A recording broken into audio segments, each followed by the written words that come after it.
इतना इजी नहीं है। लोग बस कह देते हैं कि मैंने जुड़ा था।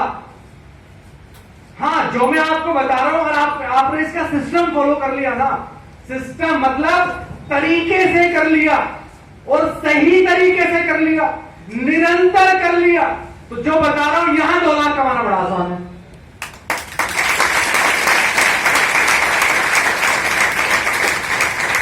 आप अमिताभ कांत जी नीति आयोग के सीईओ रहे भाई 10 साल तक। नीति आयोग भारत सरकार का नीति आयोग जो नीतियां बनाता है साहब, नीति समझते हो आप? नीति आयोग, अरे प्लानिंग कमीशन योजना है, योजना आयोग है ना, जो पहले योजना आयोग था, नीति आयोग इसका नाम है। मतलब प्लानिंग करते हैं इंडिया में कहां फैक्ट्रियां लगानी है, कहां इंडस्ट्री लगानी है, कहां से रोजगार आ सकता है, कहां से कितना रोजगार निकाल सकते हैं, कहां से भारत की अर्थव्यवस्था मजबूत हो सकती है। अगर मोदी जी कहीं भाषण देने जा रहे होंगे ना, तो इनसे पूछ के आते पता वहां क्या कर रहा है, क्या बोल रहा हूं, समझ रहे हो? वो एक फ्रंट चेहरा है, बैक में ये है, और ये क्या कह रहे हैं? Direct selling is a very respectable profession. हम आपकी इज्जत करते हैं, रेस्पेक्ट करते हैं, आप लोगों को रोजगार दे रहे हो। और हमारा पड़ोसी क्या कह रहा है? तू भी फंस गया है। ये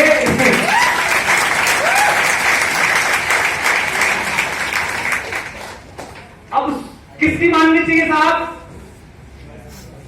बताओ, समझदारी किसमें? जो खुद 15,000 महीना कमा रहा है, जिंदगी में विदेश यात्रा नहीं करेगा, उसकी मानोगे या उसकी मानोगे जो भारत को चला रहा है? यार, जो भारत की अर्थव्यवस्था देख रहा है कि इंडिया अमीर कैसे बने, इंडिया का कर्जा कैसे उतरे, रोजगार कैसे बढ़े, जो उसकी प्लानिंग कर रहा है, प्लानिंग कर रहा है, जो वो कह रहा है कि हम आपकी रेस्पेक्ट करते हैं, कदर करते हैं।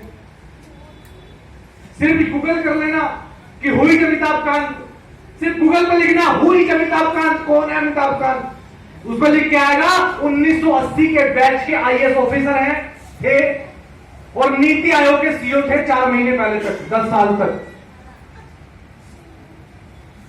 सोचो, आईएएस ऑफिसर जो भारत को चला रहे हैं वो कह रहे हैं, और पड़ोसी कह रहे हैं कुछ नहीं होता, बेकार की चीजें हैं। तो मैं आपको डेटा दिखाना चाहता हूं बस। क्लियर हुआ? क्लियर हुआ? अब इतनी बड़ी इंडस्ट्री के अंदर, इतनी बड़ी, इतने बड़े उद्योग के अंदर एंट्री लगाने के लिए, एंट्री करने के लिए कुछ लगना चाहिए कि नहीं लगना चाहिए? लगना चाहिए। अच्छा, एक चीज बताओ साहब, मुझे ध्यान से सुनिएगा। अगर 1 लाख रुपए महीना सैलरी पानी है किसी भी प्रोफेसर में, किसी भी जगह में, तो बच्चों को कितनी पढ़ाई करनी पड़ती है? 12वीं तक तो छोड़ दो, वो तो करना ही करना है।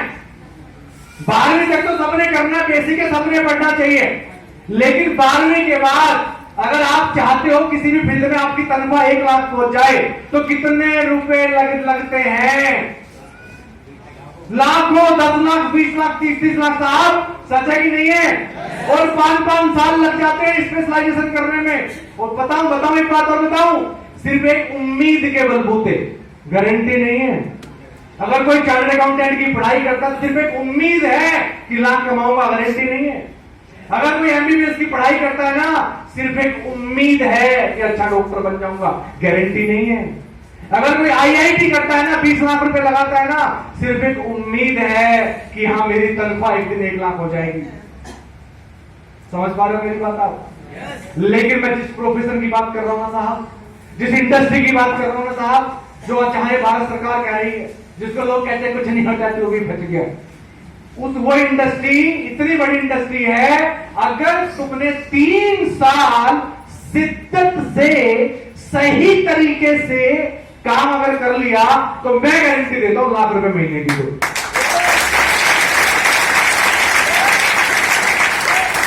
ध्यान देना, मैंने एक शब्द का इस्तेमाल किया है, शिद्दत से सही तरीके से अगर काम कर लिया तो, जिसमें घंटा कुछ नहीं होगा। समझा पाया? क्लियर हुआ? तो इतनी बड़ी इंडस्ट्री में, इतने बड़े उद्योग में, जहां सफलता की गारंटी मिल रही है काम करने के बाद, तो इसमें एडमिशन फीस कुछ लगनी चाहिए कि नहीं लगनी चाहिए? आईआईटी करने साहब 20 लाख लग जाते हैं, एमबीबीएस करने प्राइवेट से करो साहब 80 लाख लग जाते हैं, क्या मैं सही हूँ? नॉर्मल बीटेक करने में लग जाते हैं 10 लाख रुपए, क्या मैं सही हूँ साहब? सही है। और वहां गारंटी नहीं है। अब बताओ एडमिशन फीस लगनी चाहिए, कितनी लगनी चाहिए? मात्र 1,11,000 रुपए। नहीं लगता यार, मजाक कर रहा हूं, यहां कुछ नहीं लगता। पता ये इंडस्ट्री क्या मांगती है आपसे, जानना चाहोगे? दोस्त, ये इंडस्ट्री आपसे कुछ नहीं मांगती। ये नहीं पूछती इंडस्ट्री आपसे कि आप कितने पढ़े लिखे हैं, आपकी क्वालिफिकेशन क्या है, कोई फर्क नहीं पड़ता। आप पढ़े लिखे हैं तो बहुत बढ़िया, आप थोड़ा कम पढ़े लिखे हैं तो और बढ़िया, आप अनपढ़ हैं तो मुझे लगता है घना बढ़िया। दिमाग में लगाएंगे आप। हाँ साहब, आपकी उम्र क्या है फर्क नहीं पड़ता। आप 36 के हैं कि 46 के हैं कि 26 के हैं या 65 साल के हैं, कोई फर्क नहीं पड़ता। ये कुछ नहीं मांगती इंडस्ट्री आपसे। आपकी कास्ट क्या है, आप किस धर्म से बिलोंग करते हैं, कोई फर्क नहीं पड़ता साहब। आप कहां से बिलोंग करते हैं, आप कालका जी से हैं, आप तुगलकाबाद से हैं, आप कहां से हैं, यूपी से हैं, बंगाल से हैं, सिक्किम से हैं, कोई फर्क नहीं पड़ता, कोई फर्क नहीं पड़ता। इन्वेस्टमेंट कुछ नहीं लगती यहां पे, जीरो साहब, कोई इन्वेस्टमेंट नहीं है। ये बहुत अच्छी बात है, कोई इन्वेस्टमेंट नहीं है, अच्छी बात है। लेकिन ये इस इंडस्ट्री में बहुत लोगों के डूबने का कारण भी यही है, कोई इन्वेस्टमेंट नहीं थी। अगर इन्वेस्टमेंट होती तो सही तरीके से हम काम करते, क्या मैं समझा पाया? इन्वेस्टमेंट नहीं है, डूबने का कारण भी है, लेकिन अच्छी चीज है। एक्सपीरियंस, आपको किस चीज का अनुभव है, कोई फर्क नहीं पड़ता।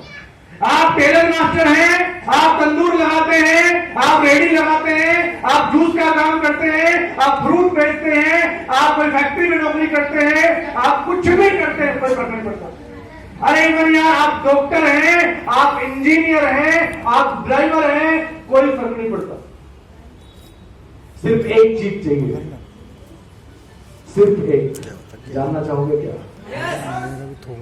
सिर्फ एक चीज चाहिए। अगर वो आपके पास है, वो आप रखते हो अपने पास, तो सफलता की मुझे लगता है गारंटी मिल सकती है यहां, अगर वो चीज आपके पास है। बता दूं क्या? वो एक चीज है कि अब से 5 साल बाद अपने परिवार की स्थिति कैसी देखते हो, क्या महसूस करते हो अब से 5 साल बाद, क्या होना चाहिए आपके पास। अगर उस चीज को, उस दिन को आज एहसास कर सकते हो, करते हो, विजुलाइज करते हो कि आपको कितनी बड़ी कार चाहिए, कितने रुपए महीना इनकम होनी चाहिए, कैसे स्कूल कॉलेज के अंदर बच्चे पढ़ रहे हो, अगर वो चीज आपको आज पता है, उसका एहसास है। कहने का मतलब ये है, अगर एक शब्द में खत्म करूं, आप जिंदगी में हासिल क्या करना चाहते हो, अगर इसको इस चीज की आपको आज क्लैरिटी है, तो ये बिजनेस आप लोगों के लिए है।